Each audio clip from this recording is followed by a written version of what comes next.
लोग पेपर 5 है। पेपर 5 में पढ़ेंगे शिक्षा मनोविज्ञान के क्षेत्र में। इसके पहले तो पढ़े ही हैं, सभी लोग जानते ही हैं। शिक्षा मनोविज्ञान के क्षेत्र में तो शिक्षा मनोविज्ञान की सीमाएं अनिश्चित और परिवर्तनशील होती है। शिक्षा मनोविज्ञान की जो सीमाएं होती है वह कैसी सीमाएं होती है? तो शिक्षा मनोविज्ञान की जो सीमाएं होती हैं वह अनिश्चित और परिवर्तनशील होती है। शिक्षा मनोविज्ञान बहुत पुराना विषय न है। शिक्षा मनोविज्ञान जो है वह बहुत पुराना विषय नहीं है, जैसे इतिहास वगैरह जो है वह बहुत पुराना विषय है, उस अकॉर्डिंग नहीं है। शिक्षा मनोविज्ञान बहुत पुराना विषय न होकर नए उभरता हुआ विषय है। ठीक है, शिक्षा मनोविज्ञान नई उभरता हुआ विषय है। शिक्षा मनोविज्ञान में निम्नलिखित कार्य क्षेत्र सम्मिलित है। शिक्षा मनोविज्ञान में निम्नलिखित कार्य क्षेत्र सम्मिलित है, जैसे कि नंबर 1 में है विकास की अवस्थाओं का अध्ययन है, नंबर 2 में है व्यक्तिगत विभिन्नताओं की सामान्यता है, और नंबर 3 में है व्यक्ति का अध्ययन है, और नंबर 4 में है मापन तथा मूल्यांकन भी इसमें शामिल है। नंबर 5 में है सीखने की परिस्थितियाँ। इस तरह की विभिन्न है, हम लोग सब विभिन्न है। इसमें नंबर 1 से हम लोग देखेंगे विकास की अवस्थाओं का अध्ययन। नंबर 1 में है विकास की अवस्थाओं का अध्ययन है। तो विकास की अवस्था क्या होती है इसके बारे में हम लोग जानेंगे और समझेंगे। विकास तथा वृद्धि की विभिन्न अवस्थाओं का अध्ययन भी आवश्यक है। देखिए, इसका कहना है कि विकास तथा वृद्धि की विभिन्न आवश्यकताओं का अध्ययन भी आवश्यक है।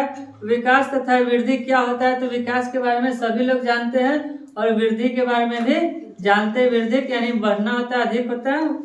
तो विकास और वृद्धि में वस्तुओं का अध्ययन भी आवश्यक होता है, क्योंकि इन अवस्थाओं का ज्ञान एक अध्यापक के लिए अति आवश्यक है। क्योंकि इन अवस्थाओं का ज्ञान एक अध्यापक के लिए अति आवश्यक है। वृद्धि और विकास का यदि है आवश्यक होता है, क्योंकि अवस्थाओं का ज्ञान एक अध्यापक के लिए अति आवश्यक है। इन अवस्थाओं की विभिन्न विशेषताओं के अध्ययन की जिम्मेदारी किसे मिलती है? तो शिक्षा मनोविज्ञान पर डाली जाती है।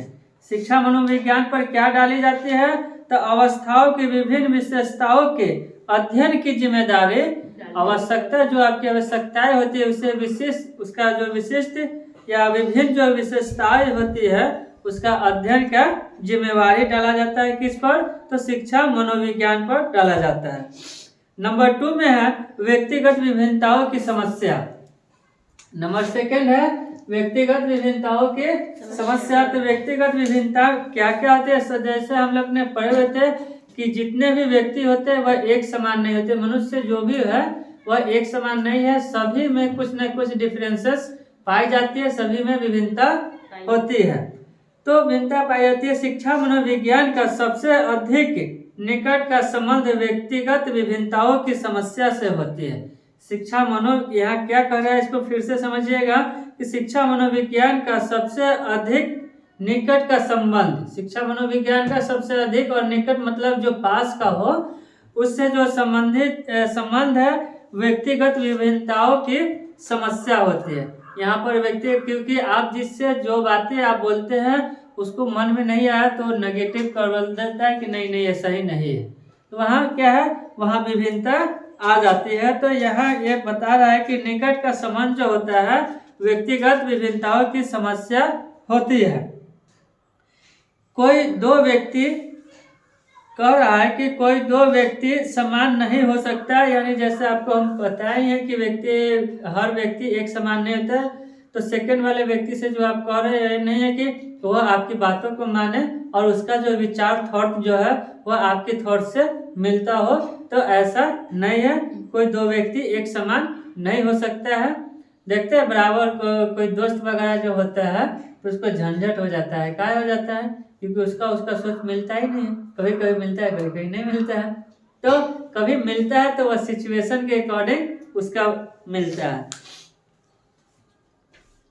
तो दो व्यक्तियों की समान नहीं हो सकते हैं। उसके व्यक्तित्व में भी भिन्न पक्षों में असमानताएं पाई जाती है। देखिए, उसके व्यक्तित्व में हर एक दूसरे के व्यक्तित्व में भिन्नता पाई जाती है। उनकी योग्यताओं क्षमताओं में भी बहुत अधिक अंतर होते हैं। देखिए, हर एक व्यक्ति का योग्यता अलग अलग होती है, क्षमताएं भी अलग अलग होती है।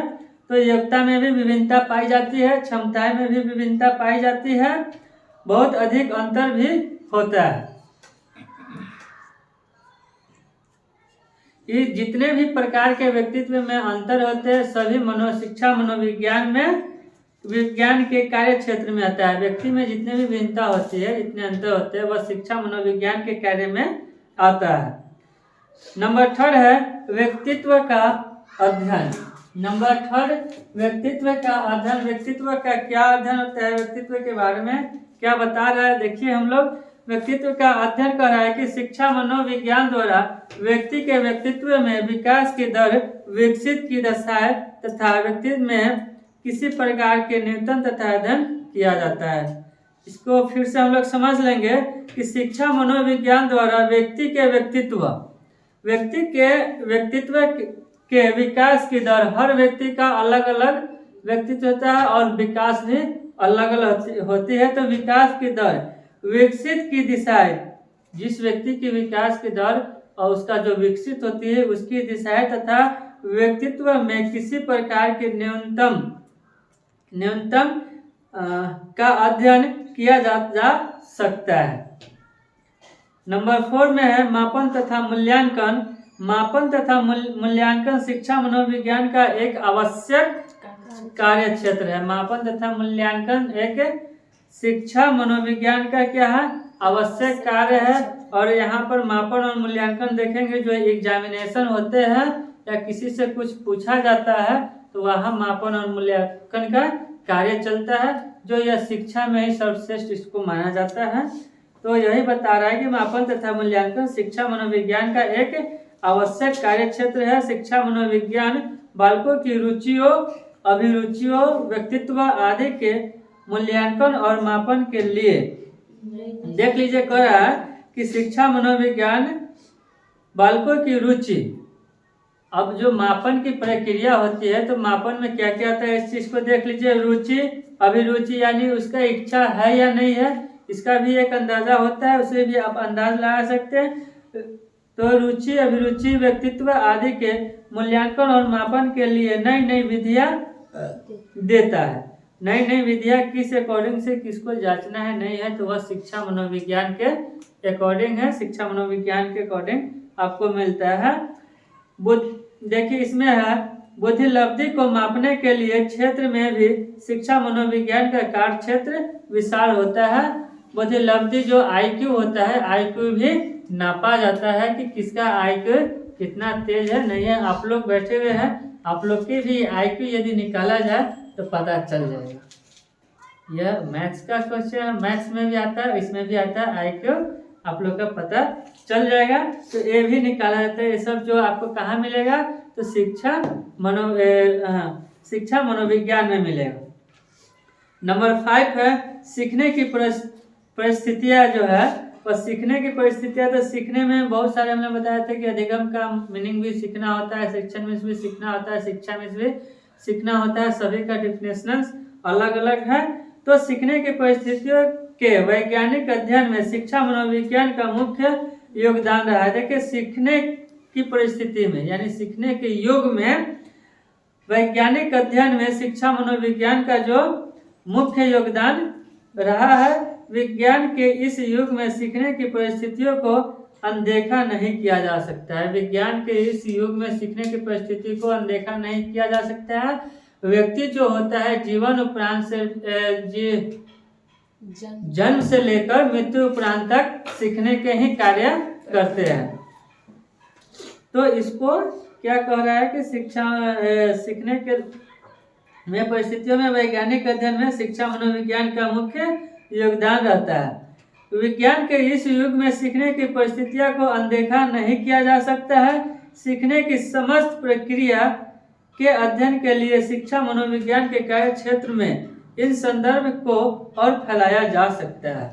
सीखने के क्षेत्र में जो कह रहा है कि सीखने के क्षेत्र में शिक्षा मनोविज्ञान के कार्य क्षेत्र में इस संदर्भ को फैलाया जा सकता है।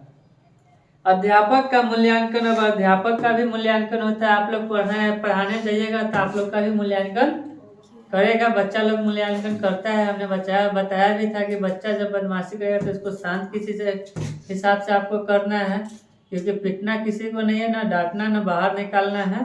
तो इसके बारे में हमने बताया था।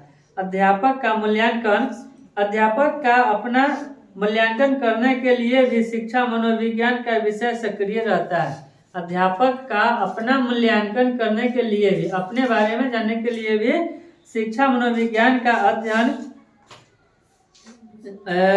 बालकों के शिक्षा मनोविज्ञान का विषय सक्रिय रहता है। इस क्षेत्र में शिक्षा मनोविज्ञान विभिन्न प्रकार की विधियों से परिचित करा पाता है। शिक्षा को अपना जो आकलन करना होता है उसके लिए भी शिक्षा मनोविज्ञान जो विषय है वह बहुत सक्रिय है, और इसके लिए शिक्षा मनोविज्ञान विभिन्न प्रकार की विधिया से टीचर को परिचित कराते हैं, जिससे अध्यापक का मूल्यांकन किया जा सकता है। ठीक है, तो अध्यापक का मूल्यांकन कैसे किया जा सकता है समझे। नंबर 7 है व्यवहार का अध्ययन। व्यवहार मतलब क्या होता है आप लोग जानते हैं? नहीं जानते हैं? व्यवहार मतलब जैसे आपका हम व्यवहार कर रहे हैं,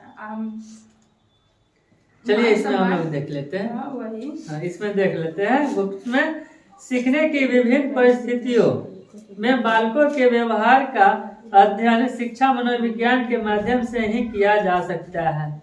यहाँ कह रहा है कि सीखने की विभिन्न परिस्थितियां, मतलब सीखने की जो परिस्थिति है जिसके अकॉर्डिंग सीखा जा सकता है, उसमें बालकों के व्यवहार का अध्ययन शिक्षा मनोविज्ञान के माध्यम से किया जा सकता है। यानी व्यवहार का मतलब रुचि भी होता है, ठीक है, उसके अकॉर्डिंग भी होता है। सीखने की विभिन्न परिस्थितियां में बालकों को संवेगात्मक, सामाजिक, शारीरिक तथा मानसिक व्यवहार का अध्ययन करने के लिए शिक्षा मनोविज्ञान की सहायता ली जाती है। अब यहाँ देख लीजिए कि सीखने की विभिन्न परिस्थितियों में बालकों के संवेगात्मक, ठीक है, संवेगात्मक, सामाजिक व्यवहार कैसा होता है, जो समाज चाहता है वैसा व्यवहार आपके पास है तो ठीक है। समाज के अकॉर्डिंग उल्टा जाते हैं तो आप गलत व्यवहार के हैं, ठीक है, गलत आचरण के हैं, तो वही व्यवहारिक पर आता है। शारीरिक तथा मानसिक व्यवहार, शारीरिक और मानसिक व्यवहार का अध्ययन करने के लिए शिक्षा मनोविज्ञान